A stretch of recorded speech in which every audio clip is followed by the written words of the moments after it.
नमस्कार। आकाशवाणी जयपुर अजमेर से प्रस्तुत हैं प्रादेशिक समाचार।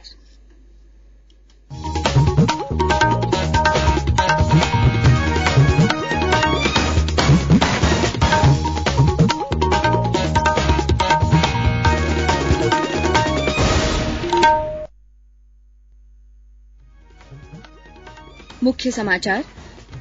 मुख्यमंत्री चिरंजीवी स्वास्थ्य बीमा योजना पैकेज में जोड़े गए 15 नए स्वास्थ्य लाभ। जटिल बीमारियों में मिलेगा निःशुल्क उपचार। केंद्रीय गृह मंत्री अमित शाह आज से राज्य के 2 दिवसीय दौरे पर बीएसएफ के जवानों से करेंगे मुलाकात। संसद की लोक लेखा समिति की स्थापना का शताब्दी वर्ष आज। राष्ट्रपति रामनाथ कोविंद समारोह का करेंगे उद्घाटन और प्रदेश में सर्दी का असर तेज, न्यूनतम तापमान में गिरावट। समाचारों के साथ मैं माधुरी वशिष्ठ। देश कोविड-19 के खिलाफ लड़ाई में 150 करोड़ टीकाकरण की उपलब्धि हासिल करने की ओर अग्रसर है। कोरोना के नए वेरिएंट के समाचारों ने चिंता को बढ़ा दिया है, इसलिए हम अपने श्रोताओं से अपील करते हैं कि जल्दी ही दोनों टीके लगवाएं तथा अन्य लोगों को भी टीके लगवाने में सहायता करें। कृपया इन 3 आसान उपायों का पालन अवश्य करें। मास्क लगाएं, 2 गज की सुरक्षित दूरी बनाए रखें, हाथ और चेहरा साफ रखें। कोविड से संबंधित किसी भी जानकारी और मार्गदर्शन के लिए राष्ट्रीय हेल्पलाइन नंबर 1075 पर संपर्क करें। और अब समाचार विस्तार से।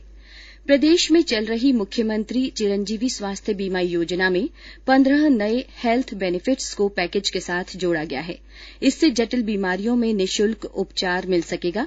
मुख्यमंत्री अशोक गहलोत ने योजना में स्वास्थ्य लाभ पैकेज की दरों को अधिक तर्कसंगत बनाए जाने के उद्देश्य से विभिन्न हेल्थ बेनिफिट पैकेज की दरों में वृद्धि को मंजूरी दी है। इससे प्रदेश में अधिक संख्या में बड़े और नए निजी अस्पताल इस योजना से जुड़ सकेंगे। गौरतलब है कि इस वर्ष 1 मई को यह योजना प्रारंभ की गई थी। योजना में सरकारी चिकित्सालयों के साथ ही 471 पंजीकृत निजी चिकित्सालयों के माध्यम से 5 लाख रुपए तक का कैशलेस उपचार दिया जा रहा है। राज्य सरकार ने सभी मंत्रियों के प्रभार वाले जिले घोषित कर दिए हैं। नए मंत्रियों में महेंद्रजीत सिंह मालवीय को अजमेर, विश्वेंद्र सिंह को दौसा, रामलाल जाट को उदयपुर, रमेश मीणा को भरतपुर, गोविंद राम मेघवाल को श्रीगंगानगर और हनुमानगढ़ का प्रभार दिया गया है। वहीं अशोक चांदना को करौली और धौलपुर, भंवर सिंह भाटी को डूंगरपुर और बांसवाड़ा जिलों की जिम्मेदारी दी गई है। शांति धारीवाल को जयपुर, लालचंद कटारिया को बीकानेर, उदयलाल आंजना को राजसमंद, ममता भूपेश को झुंझुनू, परसादी लाल मीणा को कोटा और ब्रिजेंद्र ओला को चूरू का प्रभारी मंत्री बनाया गया है। स्वास्थ्य मंत्री डॉ मनसुख मांडविया ने कहा है कि नए कोविड वेरिएंट ओमिक्रॉन की चुनौती से निपटने के लिए कई एहतियाती उपाय किए गए हैं। लोकसभा में कोविड महामारी पर चर्चा के दौरान उन्होंने कहा कि बेंगलुरू में ओमिक्रॉन के 2 मरीजों की पुष्टि हुई है, जिसमें से एक व्यक्ति दक्षिण अफ्रीका का जबकि दूसरा संक्रमित स्थानीय है। उन्होंने कहा कि दोनों संक्रमित व्यक्तियों के संपर्क का पता लगा लिया गया है, उनकी जीनोम सीक्वेंसिंग चल रही है। भारत सरकार द्वारा राज्य सरकार को सभी आवश्यक सावधानियां बरतने की सुझाव दिया गया है ताकि इस केस के द्वारा ओमिक्रॉन वेरिएंट का संक्रमण आगे न बढ़े। एट रिस्क कंट्री से आ रही फ्लाइट की सभी यात्रियों की आरटीपीसीआर टेस्टिंग की जा रही है। अभी तक आई कुल 58 फ्लाइट से 16,000 से अधिक यात्रियों की आरटीपीसीआर टेस्टिंग की गई है, जिसमें से 18 यात्री आरटीपीसीआर टेस्टिंग में पॉजिटिव पाए गए हैं और इन सबका जीनोम सीक्वेंसिंग चल रहा है ताकि यह सुनिश्चित किया जाए कि इनमें से कितने का वेरिएंट ओमिक्रॉन है या नहीं। स्वास्थ्य मंत्री ने बताया कि कोविड रोधी बूस्टर डोज के लिए विशेषज्ञ समूहों की राय को ध्यान में रखा जाएगा। श्री मांडविया ने कहा कि देश में अब तक 125 करोड़ टीकाकरण किया जा चुका है। गृह मंत्री अमित शाह आज से राज्य के 2 दिवसीय दौरे पर रहेंगे। वे आज दोपहर जैसलमेर पहुंचेंगे। इसके बाद वे तनोट मंदिर में दर्शन करेंगे। श्री शाह शाम को सीमा सुरक्षा बल के जवानों से मुलाकात करेंगे और सीमावर्ती क्षेत्रों का दौरा करेंगे। कल सुबह गृह मंत्री सीमा सुरक्षा बल की स्थापना दिवस परेड में भाग लेंगे। यह परेड जैसलमेर के शहीद पूनम सिंह स्टेडियम में आयोजित होगी। जैसलमेर में गृह मंत्री के दौरे को देखते हुए सुरक्षा व्यवस्था कड़ी कर दी गई है। गृह मंत्री अमित शाह का कल दोपहर जयपुर पहुंचने का कार्यक्रम है। इस दौरान श्री शाह भाजपा प्रदेश कार्यसमिति की बैठक के समापन सत्र को संबोधित करेंगे।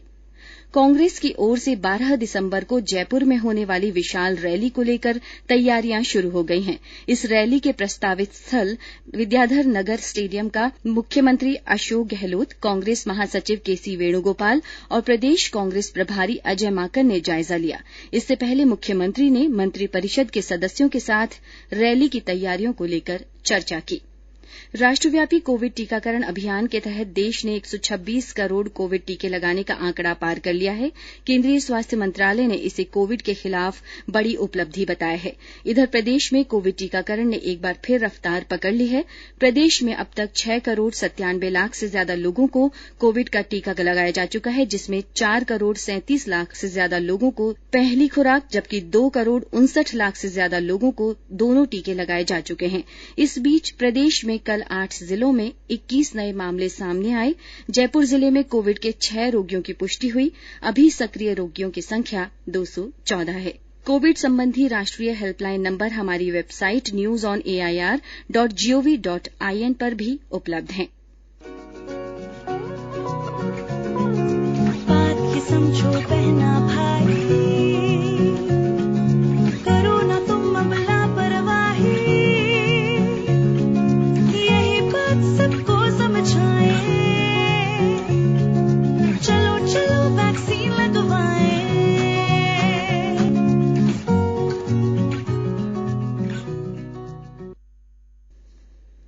ये समाचार आकाशवाणी जयपुर अजमेर से प्रसारित किए जा रहे हैं।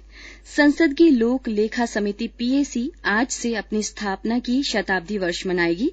राष्ट्रपति रामनाथ कोविंद आज संसद के केंद्रीय कक्ष में 2 दिवसीय शताब्दी समारोह का शुभारंभ करेंगे। राष्ट्रपति एक विशेष स्मारिका का भी अनावरण करेंगे। इसमें पीएसी की 100 वर्ष की गरिमामयी यात्रा को दर्शाया गया है। इसमें 67 विशेष लेख हैं, जिनमें 15 लेख राष्ट्रमंडल देशों के हैं। प्रधानमंत्री आज उत्तराखंड के देहरादून में 18,000 करोड़ रुपए की लागत से कई परियोजनाओं का उद्घाटन और शिलान्यास करेंगे। श्री मोदी परेड ग्राउंड में एक जनसभा को भी संबोधित करेंगे। मुख्य रूप से सड़क संबंधी बुनियादी ढांचे में सुधार की इन परियोजनाओं से इस क्षेत्र में पर्यटन को बढ़ावा मिलेगा और यात्रा सुगम तथा सुरक्षित होगी। प्रधानमंत्री 11 विकास परियोजनाओं की आधारशिला भी रखेंगे। इनमें दिल्ली देहरादून आर्थिक गलियारा शामिल है। आज राजस्व खुफिया निदेशालय डीआरआई अपना 64वां स्थापना दिवस मना रहा है। डीआरआई अन्य सीमा शुल्क संगठनों और अंतर्राष्ट्रीय संगठनों के साथ प्रभावी ढंग से जुड़ने के लिए क्षेत्रीय सीमा शुल्क प्रवर्तन बैठक भी आयोजित करेगा। इस अवसर पर विभाग भारत में तस्करी रिपोर्ट 2020-21 का वर्तमान संस्करण भी जारी करेगा। प्रदेश में 11 दिसंबर को राष्ट्रीय लोक अदालत का आयोजन किया जाएगा। इस सिलसिले में मुख्य सचिव निरंजन आर्य ने वीडियो कॉन्फ्रेंस के माध्यम से राजस्थान राज्य विधिक सेवा प्राधिकरण, रालसा के प्राधिकारियों तथा विभागों के सचिवों और विभागाध्यक्षों के साथ बैठक की। उदयपुर में वीकेंड और बड़े विवाह समारोहों के आयोजन की वजह से पर्यटकों की संख्या बढ़ गई है। हमारे संवाददाता ने बताया कि मौसम में बदलाव के साथ झीलों की नगरी के पर्यटन व्यवसायियों को अच्छे व्यवसाय की उम्मीद है। साथ ही पुलिस ने भी पर्यटकों की सुरक्षा के लिए इंतजाम किए हैं।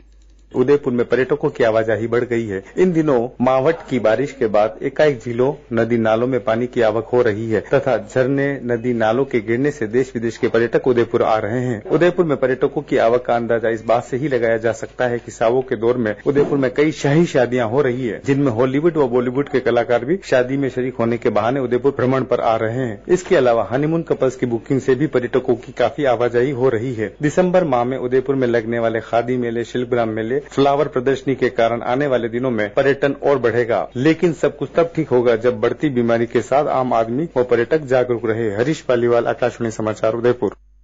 प्रदेश में अधिकांश स्थानों पर न्यूनतम तापमान में गिरावट दर्ज की जा रही है। फतेहपुर शेखावाटी में आज सुबह का तापमान 4.7 डिग्री सेल्सियस दर्ज किया गया। मौसम विभाग के अनुसार आने वाले 1-2 दिन में राज्य में अधिकतम तापमान में कुछ बढ़ोतरी होने की संभावना है। और अंत में मुख्य समाचार एक बार फिर। मुख्यमंत्री चिरंजीवी स्वास्थ्य बीमा योजना पैकेज में 15 नए स्वास्थ्य लाभ जोड़े गए हैं। इनसे जटिल बीमारियों में निःशुल्क उपचार मिलेगा। केंद्रीय गृह मंत्री अमित शाह आज से राज्य के 2 दिवसीय दौरे पर रहेंगे। इस दौरान वे बीएसएफ के जवानों से मुलाकात करेंगे।